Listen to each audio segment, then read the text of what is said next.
친절한 팔에 안기세 우리 마음이 평안하리니 항상 기쁘고 복이 되겠네. 영원하신 팔에 안기세 주의 팔에 영원한 팔에 안기세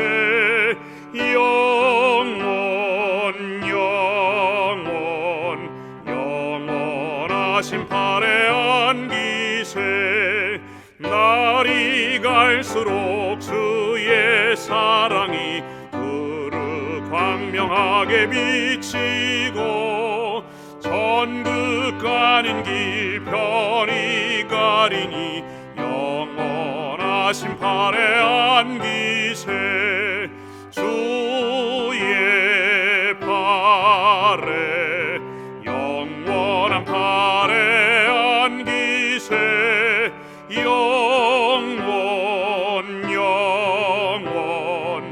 영원하신 팔에 안기세.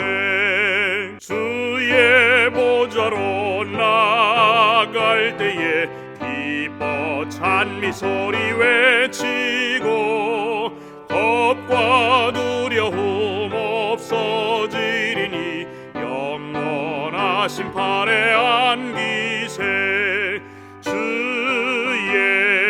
팔에 영원한 팔에 안기세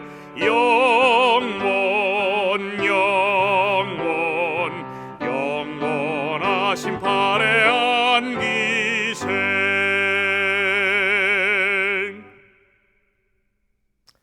다 함께 기도하시겠습니다. 아버지 하나님, 오늘도 저희를 예배로 초청하여 주신 은혜를 인하여 감사합니다. 아버지 하나님, 저희들 주님 앞에 나왔사오니 주 예수 보혈로 저희의 죄를 사하여 주시고 저희들 온전히 저희들의 인생의 삶의 무게를 주님 앞에 내려놓고 하나님의 말씀에 깊이 들어갈 수 있도록 이끌어 주시옵소서. 부족한 종을 단위에 세우셔서 말씀을 전하실 때 성령께서 함께하여 주셔서 입술을 주장하여 주셔서 하나님이 전하고자 하는 모든 말씀이 사랑하는 백성들의 심령에 새겨질 수 있도록 이끌어 주시옵소서. 오늘 이 예배를 통하여서 우리 하나님께는 영광이고 우리 모두에게는 은혜와 기쁨이 충만한 시간이 될 수 있도록 이끌어 주셨기를 예수님의 이름으로 간절히 기도드립니다.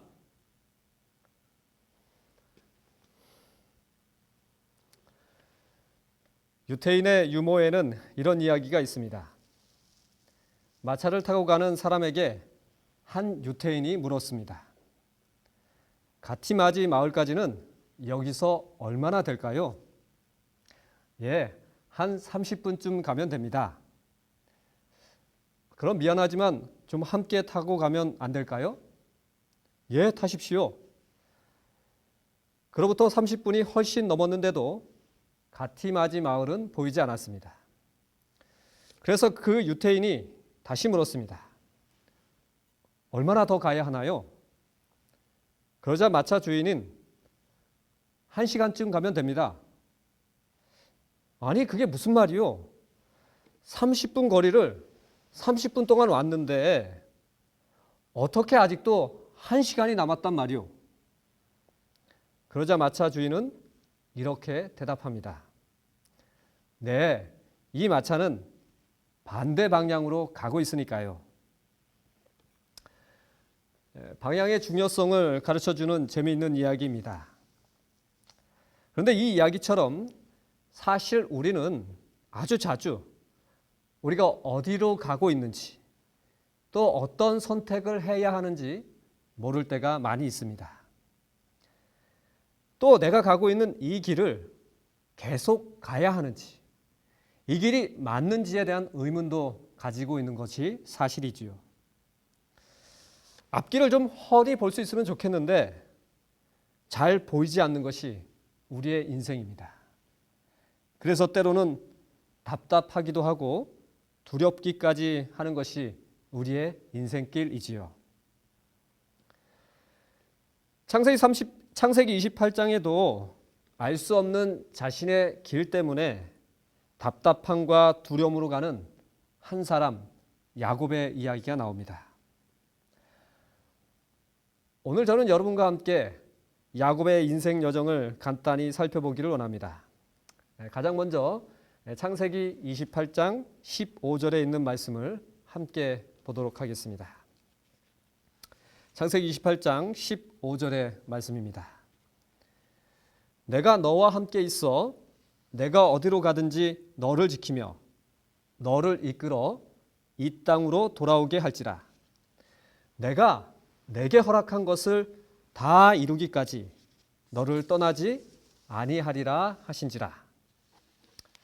이 말씀은 여러분이 너무나 잘 알고 계신 베델에서 돌베개를 자고 있던 야곱에게 주신 하나님의 약속입니다.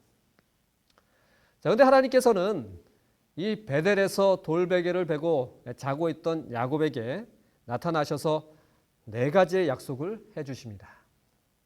자, 그 네 가지가 무엇인가 하면 첫째는 내가 너와 함께 있겠다라는 것입니다. 그리고 둘째는 내가 어디로 가든지 너를 지키겠다라고 약속해 주십니다. 그리고 세 번째는 너를 이끌어 이 땅으로 돌아오게 하겠다라고 약속해 주십니다. 마지막 네 번째는 내가 허락한 것을 다 이루기까지 너를 떠나지 않겠다라고 약속해 주시는 것입니다. 자, 그러니까 이 모든 이야기는 하나님께서 야곱이 그 인생길에서 하나님이 그의 인도자가 되어주겠다. 그의 안내자가 되어주겠다. 그의 보호자가 되어주겠다라는 약속인 것입니다. 오늘 우리는 이 말씀을 통하여 야곱에게 주신 이 네 가지 약속은 오늘 길을 찾아가는 우리에게도 동일하게 하나님께서 주시는 약속임을 기억해야 할 것입니다. 우리 하나님께서는 이 약속을 저와 여러분에게도 주셨음을 확신하게 되기를 간절히 바랍니다. 자, 저는 이 말씀을 보면서 한 가지 좀 깊이 생각해 보기를 원하는데요. 자, 그러면 하나님께서 야곱에게 이 약속을 주신 때가 언제인가 하는 것입니다. 야곱은 교활한 꾀를 내어 형 에서와 아버지를 속이고 장자권을 획득합니다. 야곱에게 장자권을 빼앗긴 형 에서는 분노하지요. 여기 에서의 분노를 창세기 27장 41절에는 잘 표현하고 있습니다. 그의 아버지가 야곱에게 축복한 그 축복으로 말미암아 에서가 야곱을 미워하여 심중에 이르기를 아버지를 곡할 때가 가까웠은즉 내가 내 아우 야곱을 죽이리라 하였더니. 자, 이처럼 에서가 상당한 분노를 가지고 야곱을 죽이려고 하였던 것입니다. 자, 야곱은 이런 형의 분노를 피해 외삼촌의 집인 하란으로 길을 떠나게 됩니다. 야곱은 부모를 떠나고 고향인 브엘세바를 떠나 낯선 땅 하란을 향해 가게 되는 것이지요. 자, 이 야곱이 하란까지의 여정을 좀 간단하게 살펴보기를 원하는데요. 브엘세바에서 하란까지는 약 600km나 되는 먼 길이었습니다. 그런데 그 중간에 야곱은 이 베델이라는 들판에서 하룻밤을 쉬어가게 됩니다. 자, 그런데 이 베델은 브엘세바에서 약 100km 떨어진 곳이었습니다. 자, 그럼 이 야곱이 이 베델에 도착한 시점이 어느 때인가, 그 이야기가 부조와 선지자에 나와 있는데, 이 부조와 선지자에는 야곱이 베델 들판에서 돌베개를 베고 노숙한 시점을 집을 떠나온 지 둘째 날 저녁이라고 기록하고 있는 것입니다.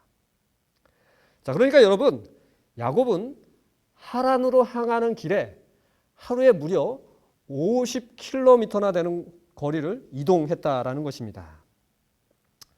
자, 여러분, 도보로 50km를 하루에 이동했다라는 것은 무엇을 의미하겠습니까?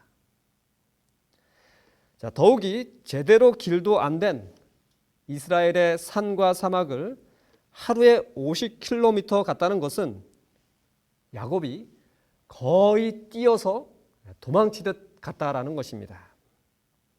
자, 시쳇말로 단숨에 베델까지 달려간 것입니다. 야곱은 100km나 되는 베델을 단숨에 달려 이틀에 도착했다라는 이 사실은, 그것은 그가 그만큼 엄청난 두려움에 사로잡혀서 도망치듯 달려가고 있었다라는 것을 우리에게 알려주는 대목입니다. 자, 이처럼 야곱이 집을 떠나서 부엘세바에서 하란까지 가는 길은, 그 여행길은 두려움의 길이었던 것입니다. 죽음의 공포가 뒤따르는 길이며 어떤 환경이 펼쳐질지 모르는, 그리고 누구를 만날지, 어떤 상황이 있을지 모르는 그러한 알 수 없는 두려움의 길이었던 것입니다. 자, 여기 부조화 선지자 181쪽에는 당시의 상황을 이렇게 설명해 주고 있습니다. 야곱이 외로운 여행길에 올랐을 때 마음에는 깊은 고민이 있었다. 그는 손에 지팡이만 쥔 채 거친 떠돌이 족속들이 살고 있는 지방을 통과하여 수백 리를 여행해야 하였다. 가책과 겁에 질린 그는 성난 형이 자신을 따라오지 못하도록 사람들을 피하였다. 자, 여러분, 그런데 여기 하란으로 가는 야곱의 길은 사실 우리의 인생길을 상징하는 길입니다. 사실 우리들의 인생길이 하란으로 가는 야곱의 길과 같지 않습니까? 끊임없이 추격해오는 인생의 어려움들이 있고, 산과 사막과 같은 인생길에서 무슨 일을 겪을지 알 수 없는 것이 우리의 인생길이지 않습니까? 그리고 지금 내가 가는 길이 잘 가고 있는 길인지, 이 길에 어떤 일들이 펼쳐질지 알 수 없어 불안하고 두려운 것이 우리들의 삶의 길의 모습인 것입니다. 자, 그런데 중요한 것은 바로 그러한 때 하나님께서는 야곱에게 나타나셨다라는 것입니다. 하나님께서 그 두렵고 그 떨리는 그 길을 가는 그 순간 나타나셔서 그의 인도자가 되어주시겠다, 그의 안내자가 되어주시겠다, 보호자가 되어주시겠다 약속해 주시고 있는 것입니다. 우리가 여기서 주목해야 할 것은 바로 그러한 때가 야곱에게는 어떠한 상태였는가 있는 것입니다. 자, 우리가 이 야곱의 이야기를 잘 알고 계시듯이 지금 이 하나님께서 야곱에게 4가지 약속을 주신 때는 그가 아직 신앙적으로 아주 연약한 상태에 있었을 때입니다. 뭐 그리 잘한 게 하나도 없는 상태였지요. 하나님의 이름을 부르지만 성숙한 모습이 없는 그런 상태였다는 것입니다. 자, 그런데 우리가 성경에서 확인할 수 있는 놀라운 사실 중에 하나가 있는데, 그것은 항상 우리가 먼저 하나님을 찾아가는 것이 아니라 하나님께서 먼저 우리를 찾아오신다라는 것입니다. 우리가 연약하고 우리가 하나님 앞에 어떤 별 면목이 없을지라도 그 하나님께서 우리를 먼저 찾아오셔서 우리에게 나타내 주시고 우리를 도와주겠다, 이끌어 주시겠다 말씀해 주시는 것입니다. 그럴 때 우리가 하나님을 인정하면, 그 하나님을 붙잡으면 하나님께서는 기꺼이 우리의 인생길을 지도하시고 이끄시는 전능하신 하나님이 되어 주신다는 사실, 여러분 꼭 기억하게 되기를 간절히 바랍니다. 자, 그렇게 찾아온 하나님을 야곱은 이내 인정하게 되지요. 창세기 28장 16절에 보면 야곱은 잠에 깨어 이렇게 고백합니다. 야곱이 잠이 깨어 이르되 여호와께서 과연 여기 계시거늘 내가 알지 못하였도다. 자, 바로 이 야곱이 찾아오신 하나님을 인정하는 순간인 것입니다. 사실 우리의 삶 매 순간마다 오시는 하나님을 우리는 인정해야 합니다. 우리가 그 전능하신 하나님을 인정할 때, 그분을 믿음으로 받아들일 때 하나님께서는 우리의 삶을 이끌어 가실 수 있는 것입니다. 제가 겪었던 한 가지 이야기를 좀 들려드리고 싶은데요. 한 번은 저를 사랑하는 어떤 분이 저를 위해 제게 꼭 필요한 것을 준비해 갖고 선물로 주셨습니다. 그런데 저는 이런저런 이유로 그것을 아주 단호하게 거부하였습니다. 사실 그분께서 매우 섭섭하셨을 것입니다. 제가 간접적으로 거부한 것에 대해 설명을 드렸지만 여러분 그렇지 않습니까? 우리가 상대에게 호의를 가지고 무언가를 베풀었는데 거부를 당하면 이유 여하를 떠나서 솔직히 참 거시기하고 서운한 것이 사실이지 않습니까? 기분도 나쁘고 나를 별로 좋아하지 않나 이런 생각도 드실 수 있는 그런 충분한 상황이었습니다. 그래서 제가 그것이 죄송해서 주저리 이렇게 변명 아닌 변명을 문자로 이렇게 드렸습니다. 자, 근데 제가 이렇게 문자를 드리고 그분에게 이렇게 답장이 왔습니다. 근데 그 답장이 저를 참 감동스럽게 했고 저를 참 부끄럽게 만들었는데 그 답장의 내용은 이런 것이었습니다. 뭐라고 답장을 보내셨는가 하면 제가 하고 싶은 대로 안 되는 것도 하나님의 주권으로 제안에 접수합니다.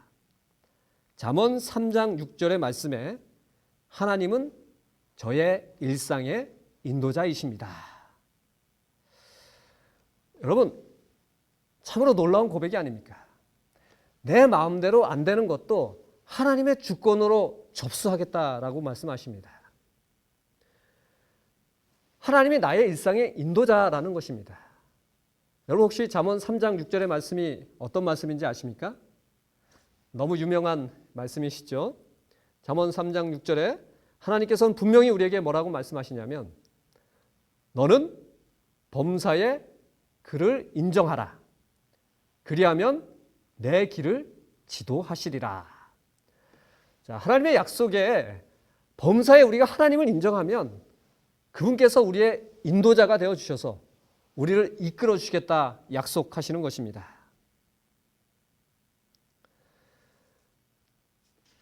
여기 한 유명 연예인의 고백이 있는데요. 한 유명 연예인이 자신의 책에서 성공에 대해서 정의하기를 어떻게 정의하였는가 하면 이렇게 정의했습니다. 오랜 시간이 흐른 뒤 인생을 뒤돌아보았을 때 나의 인생의 발걸음이 한 방향으로 향해 있음을 보는 것이 성공이라고 성공에 대해서 정의하였습니다. 저는 이 말을 좀 생각하면서 자, 그러면 우리 그리스도인의 삶에 있어서 성공이란 무엇일까를 생각해 보았습니다. 자, 그것은 바로 우리의 인생을 뒤돌아보았을 때 우리의 걸음을 한 방향으로 이끄신 전능자의 손길을 보는 것, 우리의 삶을 굽이굽이 이끄신 하나님의 섭리를 깨달을 수 있는 것이 바로 오늘 우리 그리스도인의 삶의 성공의 비결이 아니겠습니까? 여러분 그렇습니다. 우리가 우리의 인생 그 굽이굽이에서 우리가 하나님을 인정했을 때 하나님께서 그 길에서 우리를 이끄신 것을 바라보았을 때 우리의 인생은 정말이지 성공적인 인생이라고 할 수 있는 것입니다. 자, 그런 의미에서 야곱은 대단히 성공적인 인생을 살았습니다. 야곱은 바로 이 마지막에 그의 인생의 마지막에 그 자신의 인도자 전능하신 하나님을 인정하게 되는데요. 그 부분을 여러분과 좀 잠시 더 살펴보면 이렇습니다. 우리 창세기 43장에는 아주 재밌는 이야기가 나오는데요. 그것은 여러분이 잘 아시다시피 요셉을 만나러 갔다가 야곱의 12아들이 도둑질을 했다는 제목으로 시므온은 애굽 땅의 볼모로 잡는 그러한 대목이 43장에 나오는 것입니다. 자, 그런데 그런 형제들에게 요셉이 어떠한 제안을 합니까? 그것은 바로 그 자기의 동생인 베냐민을 함께 데리고 오면 시몬을 풀어주겠다라는 것입니다. 자, 이러한 숙제를 안고 이 아들들은 야곱을 찾아가지 않습니까? 자, 그런데 이 말에 야곱이 처음에 동의를 합니까? 그렇지 않죠. 동의하지 않습니다. 자, 그런데 동의하지 않다가 결국은 이 베냐민을 보내기로 결정하면서 다음과 같은 고백을 합니다. 창세기 43장 14절에 보면 이러한 야곱의 고백이 있습니다. 전능하신 하나님께서 그 사람 앞에서 너희에게 은혜를 베푸사 그 사람으로 너희 다른 형제와 베냐민을 돌려보내게 하시기를 원하노라. 내가 자식을 잃으면 잃으리로다. 여러분, 이 고백을 한번 생각해 보십시오. 자식을 잃게 되면 잃으리로다. 자, 이 고백이 야곱답습니까? 그렇지 않습니다. 이 고백은 전혀 야곱답지 않습니다. 야곱은 양보라는 것을 모르는 사람이었습니다. 그런 어머니 태중에서도 양보하기가 싫었습니다. 그래서 형의 발꿈치를 잡고 나왔습니다. 그리고 사랑하는 여인 라헬을 얻기 위하여 7년에 7년을 14년을 수고하여서 라헬을 얻은 사람이 바로 야곱입니다. 자, 야곱의 인생에 양보라는 단어는 어울리지 않는 단어입니다. 자, 그런데 여기서 어떻게 그런 그가 자식을 쉽게 포기할 수 있을까요? 잃으면 잃으리로다. 자, 여러분, 그러나 여기에 잃으면 잃으리라는 이 야곱의 표현은 그 자식을 포기하는 태도가 아니라는 것입니다.